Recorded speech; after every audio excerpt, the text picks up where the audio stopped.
Olá, caros alunos. Nessa videoaula, nós iremos dar continuidade ao conteúdo Filosofia no século XX, destacando elementos importantes sobre o indivíduo e a sociedade. Pois bem, na aula passada, nós falávamos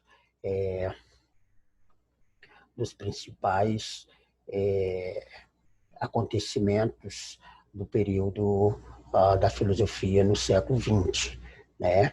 E destacando também alguns dos pensadores. Então, nós dissemos que a filosofia na contemporaneidade é organizada por correntes filosóficas, como o existencialismo, da qual estamos tratando, e de outras correntes que trataremos depois. Então, nesse último momento, nós vamos tratar especificamente dos filósofos, três filósofos que a gente precisa compreender. Já falamos bastante sobre um dos principais, que é o Frederico Nietzsche. Agora nós vamos falar um pouquinho de Rousseau. Rousseau vai tratar da fenomenologia e o retorno às próprias coisas. Edmundo Rousseau, ele nasceu em 1859, na cidade de Prux, situada na Morávia. Então, aqui é um pouco da história dele, né? Estudou matemática, entrou para a filosofia, influenciado pelos filósofos alemão Franz Brentano, e, enfim, um pouco da história dele aqui, vocês podem ver. Rousseau, ele formulou um método de investigação filosófica conhecido como fenomenologia. Fenomenologia está ligada a fenômeno, né? O estudo de algum fenômeno. Então, a fenomenologia russeliana, como a gente chama, surgiu primeiramente na atmosfera referida da matemática. Depois desenvolveu-se na psicologia e na filosofia. E abarcou também, né, acabou também desembocando nas preocupações humanísticas dos filósofos existencialistas contemporâneos. Então, ele vai também um pouco para essa linha por conta das ideias que ele desenvolveu. Bem, o método fenomenológico de Rousseau consiste basicamente na observação e descrição rigorosa do fenômeno, isto é, aquilo que se manifesta, aquilo que aparece ou se refere, né, aos sentidos e à consciência. É muito tranquilo isso. O fenômeno, né, de acordo com aquilo que se manifesta, que aparece, que se refere, que faz a gente retornar às próprias coisas. Bom, dessa maneira, Rousseau busca analisar como se forma para nós, né, o campo de nossa experiência, sem que o sujeito ofereça resistência ao fenômeno estudado, nem se desvie dele. O sujeito deve, portanto, orientar-se para o fenômeno. Sua consciência será sempre a consciência de alguma coisa.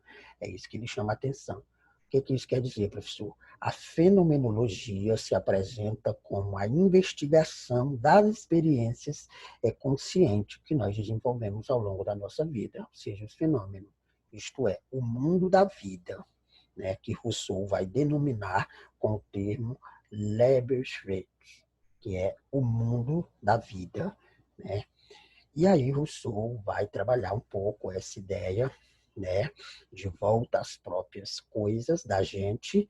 Então, conforme analisou o filósofo francês Merleau-Ponty, Rousseau vai tentar, né, reabilitar do ponto de vista ontológico, do ponto de vista humano, o ontológico é humano, do sensível. Isso significou na história da filosofia o que ele vai chamar de volta às próprias coisas, das quais o sujeito tinha se afastado, que é pensar sobre a sua existência, né? É muito difícil fazer isso.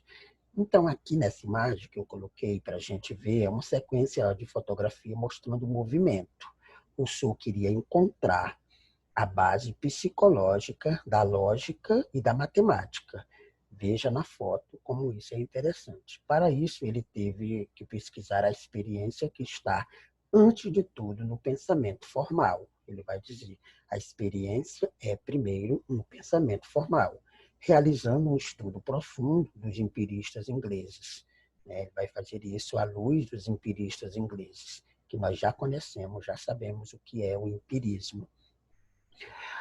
Bom, foi assim que chegou às concepções de método de análise fenomenológica, que depende da observação e descrição rigorosa do fenômeno. Veja que aqui a mulher está se preparando para pular a cadeira, ela levanta um pouco mais, aqui já está mais em cima, chegou na cadeira, aqui ela desce e vai saindo. Então, é a volta às próprias coisas, a imagem um pouco ilustrativa desse pensamento husserliano, como a gente chama. Bem,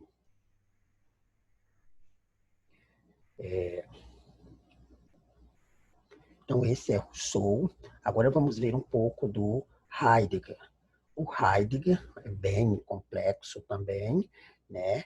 E ele foi nascido em Meskisch, na região da Baden, na Alemanha. Martin Heidegger é muito interessante como ele vai pensar. Ele desenvolveu sua formação filosófica na Universidade de Friburgo, onde foi discípulo de Rousseau, o dia de Edmund Rousseau, isso que nós acabamos de ver. Em sua carreira universitária e filosófica, podemos destacar as seguintes etapas. Doutorou-se em filosofia, assumiu uma das cátedras de filosofia, enfim. Aqui é um pouco da biografia do Rousseau, você pode ler e se aprofundar um pouco mais. Vamos destacar aqui as principais ideias de Rousseau. No discurso que ele proferiu como reitor, ele anunciou suas esperanças no nazismo, julgando-o capaz de promover a redenção do povo germânico. Então fica evidente que Heidegger, a princípio, é um nazista, embora depois ele se arrependa disso, né? Porque essa atitude mancha para sempre a sua biografia, né? Então vamos lá. Não muito tempo depois, talvez por tomar consciência das crescentes atrocidades nazistas, o Heidegger demitiu-se da reitoria, ou seja, ele assumiu que o que ele fez não era certo, né? Que o nazismo era algo perverso, então ele não comungava mais dessas ideias. Então aqui temos Heidegger. Então, Heidegger, isso aqui é um livro de Heidegger, né, 7 lições sobre Heidegger. Ele vai tratar do indivíduo, que aqui é interessante vocês entenderem, o ente e o ser. Rompendo com a tendência denominada da filosofia moderna, que desde Descartes estava voltado para a teoria do conhecimento, o Hegel vai romper com isso, né? E ele vai retomar a questão da ontologia, ou seja, do ser humano, a investigação do ser, né? A ontologia estuda a origem do ser, a formação do ser. Para ele, o problema central da filosofia é o ser, a existência de tudo, ele vai dizer. Isso é forte para a psicologia, né? Heidegger negou que fosse um existencialista. Ele disse que não era um existencialista. Para ele, devemos começar investigando nossa existência, porque é dela que primeiramente temos consciência. Mas uma filosofia que colocasse apenas o ser humano como centro de preocupação seria uma antropologia. Então, ele diz que a filosofia tem que se preocupar com a questão humana, ontológica, mas não pode fazer só isso, não pode se preocupar só com a essência do ser, porque aí tem a antropologia, que é a ciência que vai tratar especificamente do ser, né? Então, a questão que me preocupa não é a existência do homem, ele vai dizer, e sim a questão do ser em seu conjunto enquanto tal. Essa sua intenção, no entanto, só ficou clara a partir de 1930, quando ele publicou Da Essência da Verdade, uma obra dele. Bem, a filosofia heideggeriana criticou aquilo que considerava uma confusão entre, olha só, confusão entre ente e ser, ocorrida ao longo da história da filosofia. Para Heidegger, o ente é a existência e a manifestação dos modos de ser. O ser é a essência, aquilo que fundamenta e elimina a existência ou os modos de ser. Inclusive, já tratamos disso em algum momento, em alguma disciplina. Não sei se vocês lembram disso. A partir dessa definição, né, de ser e de existência, é possível estabelecer duas fases da filosofia heideggeriana. Na primeira, ela busca o conhecimento do ser através da análise do ente humano, ou seja, da existência humana. Na segunda, o ente sai do primeiro plano e é o próprio ser. E o próprio ser torna-se a chave para a compreensão da existência. Vamos entender melhor isso com o que ele vai chamar de o despertar pela angústia. Né? Olha só, um dos objetivos básicos da obra de Heidegger, Ser e Tempo, é investigar o sentido do ser. Para efetuar tal tarefa, ele começou pela análise do ser que nós próprios somos, criando uma terminologia própria e, por vezes, obscura.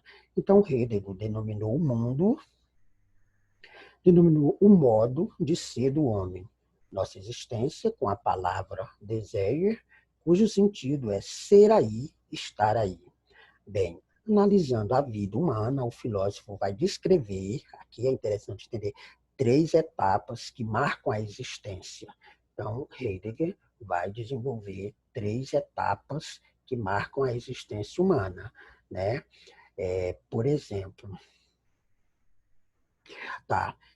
para a maioria de nós, culminam numa existência inautêntica. Então, ele vai tratar do fato da existência, desenvolvimento da existência e destruição do eu. Mas vamos ver cada uma delas. O que é o fato da existência? Ele vai dizer aqui, o fato da existência. O ser humano é lançado ao mundo sem saber por quê. Ao despertar para a consciência da vida, já está aí, sem ter pedido para nascer. O fato da existência. Ninguém tem culpa de existir. A outra questão é o desenvolvimento da existência. Ele vai dizer que o ser humano estabelece relação com o mundo, um ambiente natural, social, historicamente situada. Isso, para existir, ele vai projetar a sua vida e procurar agir no campo de suas possibilidades. Por isso, ele vai mover-se sempre, permanentemente, para realizar aquilo que ainda não é. Em outras palavras, ele vai buscar o sentido da sua existência. Existir é construir um projeto para ele. Por último, nós vamos ter aqui a destruição do eu. Tentando realizar seu projeto, o ser humano sofre e ainda melhor sofre a interferência de uma série de fatores, né? E que pode desviá-lo do seu caminho existencial. Trata-se do confronto do eu com os outros. Ou seja, é um confronto no qual o homem comum é geralmente derrotado. Se não tiver muita sabedoria, muito conhecimento, acaba se destruindo porque vai seguir os outros e não a sua própria existência. O ser é destruído, arruinado, dissolve-se na banalidade do cotidiano, nas preocupações da massa humana, em vez de tornar-se si mesmo. Torna-se o que os outros são. Assim, o eu é absorvido com o outro e para o outro. Isso aqui é extremamente importante a gente entender. Já falamos sobre isso. É aqui onde fica evidente até que ponto eu sou indivíduo, até que ponto eu sou sociedade. Então, Heidegger vai nos ajudar muito a entender essas questões com esse pensamento. Né? Pois bem, o sentido profundo de que faz o homem despertar da existência inautêntica é a angústia, ou seja, existência inautêntica é quando não tem muito sentido de ser. Né? Assim, quando o homem passa por um estágio de angústia, ele pode pensar na sua existência, pois ela, a angústia, revela o quanto nos dissolvemos em atitudes impessoais, o quanto somos absorvidos pela banalidade do cotidiano, o quanto anulamos nosso eu para inserir alienadamente no mundo do outro. O mundo surge diante do homem, aniquilando todas as coisas particulares que o rodeia e, portanto, apontado para o nada.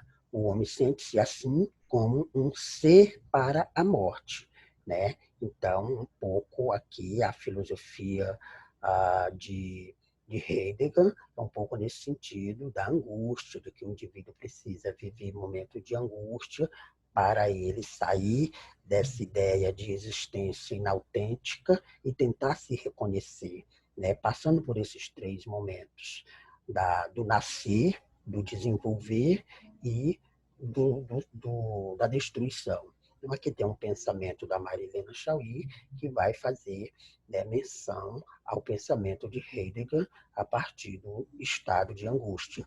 Vocês podem ler e aprofundar um pouquinho mais para a gente avançar. Aqui, para fechar, é o pensamento de Heidegger, que vai falar sobre a angústia e o nada. É só uma reflexãozinha, vocês também podem ler, para a gente avançar aqui no tempo. Né? A angústia é o caráter típico e próprio da vida. A vida é angustiosa e é porque é angustiosa a vida. E por que é angustiosa a vida? Enfim, ele vai fazer um pouco dessa... É um resumo do pensamento de Heidegger, né? A angústia e o nada, a partir desse autor. Certo? Ok. Avancemos para o último filósofo, que a gente já conhece um pouco. Não vamos falar tanto dele, porque outros momentos e outras disciplinas vocês deverão falar dele. E que nós já falamos também na disciplina anterior. É o Paul Sartre, Jean-Paul Sartre. O Sartre vai tratar da responsabilidade por aquilo que fazemos. Ou seja, um pouquinho aqui da vida do Paul Sartre. Interessante vocês verem que ele é recente, né, 1980, que ele morreu. É um pouco da história dele. E aí Sartre recebeu significativa influência filosófica de Heidegger. Então ele vai beber na fonte de Heidegger. Então a gente vai vendo que um filósofo sempre vai bebendo na fonte do outro. Beber na fonte que a gente fala é ser influenciado pelos seus posicionamentos. Durante a Segunda Guerra Mundial, participou de lutas de resistência francesa contra o nazismo, também aderiu ao marxismo. Ele era um marxista até certo ponto, considerando a filosofia de sua época mais diante da intervenção soviética na Hungria, em 1956, ele rompeu com o Partido Comunista, né, acusando-o de se desviar do sentido autêntico do marxismo. Ele era um marxista, se revoltou, vamos dizer assim, com o que estava acontecendo na Hungria, com as ideias do Marx, saiu do partido. E aqui um pouco mais ainda sobre a biografia de Heidegger, né? Mas quer dizer, de Sartre. Então, Sartre vai trabalhar esse sentimento de liberdade, né? De livre-arbítrio, mas que a gente paga, né? A gente é responsável por aquilo que a gente faz. Rapidinho aqui um pouco, o ser entre si e o ser para si. Rapidinho, a principal obra filosófica de Sartre é O Ser e o Nada, aqui, publicada em 43. Nessa obra, ele ataca duramente a teoria aristotélica da potência, né? Potência, como vimos no capítulo anterior, no capítulo 6, lá no início, quando falamos do Aristóteles. Ele explicou as mudanças do ser pela passagem da potência ao ato. Bom, não importa muito isso aqui agora. Ah, professor, o que é isso? Bom, não importa muito, vai fazer tanto sentido agora. Para Sartre, o ser é o que é. Pronto. Trata-se, na linguagem sartriana, do ente em si. Esse ente não é ativo nem passivo, nem afirmação, nem negação, mas simplesmente repousa em si, maciço e rígido. Então, essa primeira ideia dele é o que é. É o ser em si. Você é isso e pronto. Nem fede, nem cheira. Nem passivo, nem ativo. Ok. É o ente em si. Além do ente em si, o Sartre concebe a existência do ser especificamente humano, denominando-o ente para si. Entenda, ente em si é um indivíduo que existe, pronto, frio, acabou, e o ente para si. O ente para si, específico do ser humano, se opõe ao outro, né, ao ente si, que vai ser representado na plenitude do ser. Bem, o ente para si é o nada, né? O ente para si é o nada.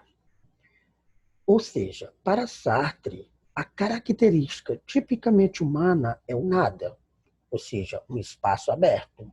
Tudo está sujeito à construção. Isso não significa que a totalidade do homem, que, por exemplo, inclui seu corpo, seja nada. Não é exatamente isso.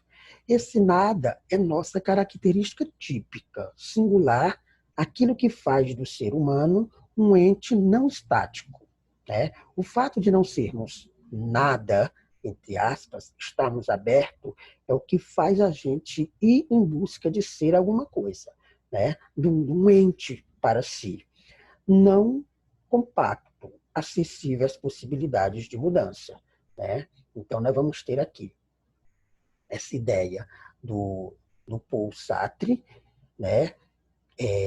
Que nós somos um sujeito aberto, né? Volta um pouquinho. Nós somos um sujeito aberto, um ente em si, todo mundo é um ente, né? A gente até usa para meu ente querido. O que é o ente? É uma pessoa, é um sujeito em si, né? Frio, maciço e rígido. E o ente para si é aquilo que você almeja construir na sua vida, tendo em vista que o ser humano, nesse sentido, é um nada, é um espaço aberto, possível de construção, né? De construir a sua existência tal qual você queira, por conta da sua liberdade.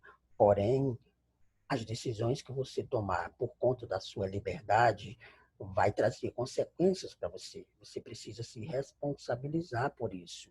Então, a máxima de Sartre é o ser é nada, o ser e nada, né? Quer dizer, ele vai dizer que o ser humano é um negócio aberto e possível de ser construído. Não ser e liberdade humana. Só para a gente fechar. Ele vai dizer o seguinte: se o homem fosse um ser cheio, total, pleno, com uma essência definida, não poderia ter nem consciência nem liberdade. Porque a consciência e a liberdade ele vai construindo com as vivências. Se fosse cheio, total, pleno, não tinha razão de ser. Primeiro, porque a consciência é um espaço aberto a múltiplos conteúdos. Segundo, porque a liberdade representa a possibilidade de escolha. Por meio de suas escolhas, por exemplo, o homem constrói a si mesmo e torna-se responsável pelo que ele faz. Então, Sartre vai tratar essa questão da liberdade como algo fundamental. Para ir terminando, assim assim para Sartre, se o homem não expressasse esse vazio de ser, sua consciência já estaria pronta, acabada, fechada. E, nesse caso, ele não poderia manifestar liberdade, pois estaria preso à realidade estática do seu pleno, né? Do ser pleno, do ser em si.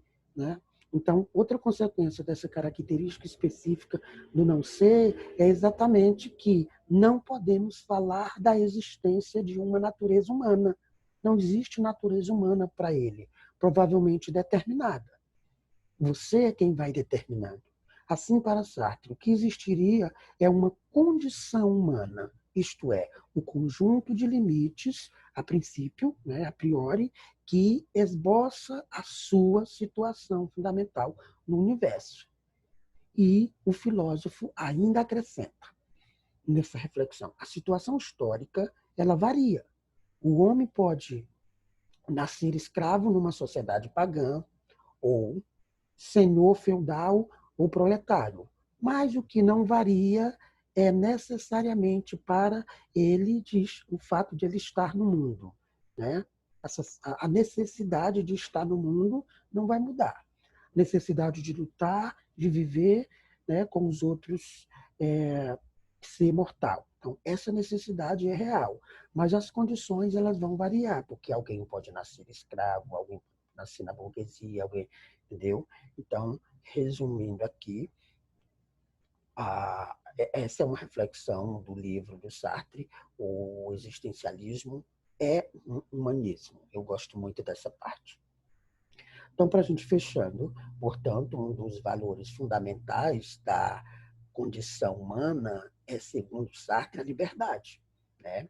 É o exercício da liberdade em situações concretas que move o homem, gera incerteza, leva à produção de sentidos, impulsiona a ultrapassagem de certos limites. Ou seja, quando se tornou mais influenciado pelo marxismo, aí o Sartre vai reconhecer que era demasiada a extensão da liberdade que atribuía às pessoas, por tinha exagerado ao desprazer, ou melhor, ao desprezar o peso das expressões sociais e os vícios culturais, né? Mas isso não vai fazer tanta diferença aqui no entendimento do pensamento do Sartre, certo? Então, Sartre é o último filósofo dessa corrente existencialismo.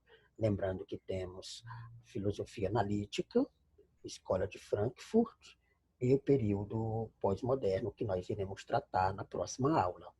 Agora eu vou encaminhar uma atividade que se chama organograma com os principais filósofos desse período. A ideia é o seguinte: esse material está disponibilizado na plataforma do Google. Lá na plataforma do Google nós temos o texto, de onde eu tirei esses slides, né? Tem o texto, tem o filme do Nietzsche, né? Dias de Nietzsche em Turim, está lá, vocês precisam assistir. E tem também esse material aqui que vocês irão baixar e fazer a atividade que eu estou chamando de organograma, com os 4 autores estudados nessa aula, nesse período do existencialismo. Então, primeiro nós temos Frederico Nietzsche. A atividade é o seguinte: você vai elencar as principais ideias ou pensamentos ou influências de Nietzsche, um esqueminha mais ou menos assim. Tá lá já, você pode baixar e fazer, ou então, se quiser construir um mais bonitinho, mais organizado, fica à vontade. Então, você vai elencar vários elementos, né, do pensamento de Nietzsche e vai vai me mandar, né, vai me mandar e vai mandar um áudio junto, fazendo a sua explicação. Não se preocupe com o áudio, se é pequeno, se é grande, né? Eu não tenho dificuldade para ouvir, viu? Vocês podem fazer à vontade. Então tá aí, né? Cada um de vocês individualmente fará o organograma. É um slide para cada autor. São apenas 4 slides, né? Então você pode usar esse mesmo material aqui que eu já disponibilizei lá e fazer e me mandar juntamente com o áudio explicando, fazendo a sua apresentação, a sua explicação, 5 minutos, 8 minutos, 10 minutos, não importa, faça a sua explicação e me mande. Mas para isso é interessante você dar uma lida no texto, ver o filme do Nietzsche e principalmente assistir esse vídeo, né? Que aqui é a aula desenvolvida para quem não teve oportunidade de assistir, certo? Então, fica aí a dica do material e aguardo vocês na próxima aula, ok? Bons estudos a todos e